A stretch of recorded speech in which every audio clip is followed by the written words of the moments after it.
समस्त को स्वागत करुछु आपण मानकर प्रिय यूट्यूब चैनल एमएम क्लासेस 360 को। तो पिलाने आज आम देखा वीडियो रे गोटे भाषण जेनटा कि रही शिशु दिवस उपलक्षे।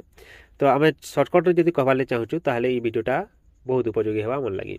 तो वीडियो के देखमा आ जदि चैनल के सब्सक्राइब नहीं करबार ताहले सब्सक्राइब करके रखमा। तो भाषणटा केन प्रकार तमा देख पिलाने।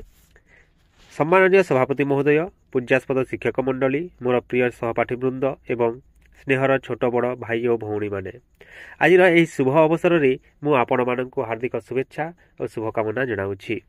आज आम एठारे समावेश होइछु शिशु दिवस पालन करने।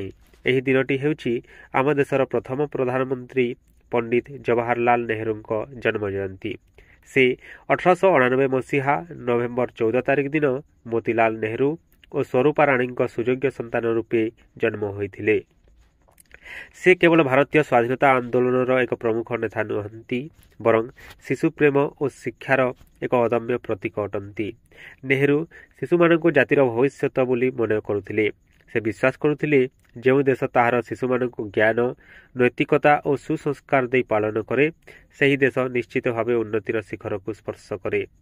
जेपरि एक छोट चारा भविष्य में विराट वृक्षर परिणत हुए, सेपरि आजिर शिशु आगामी दिन में देशर स्तंभ भाव में छिड़ा हेबे।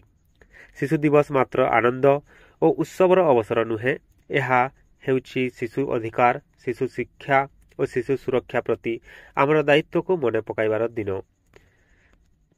आमे आज यही अवसर में संकल्प नेबा जे आम निज जीवन में नेहरू को आदर्श को अनुसरण करबा और यही देशर प्रत्येक शिशु को समान सुजोग, स्नेह और शिक्षा दे आगे नेबा। एतिकी कही मु मोर वक्तव्य शेष करुछि। धन्यवाद। जय हिंद। तो पिलाने इटा रही छोटिया भाषण शिशु दिवस उपलक्षे।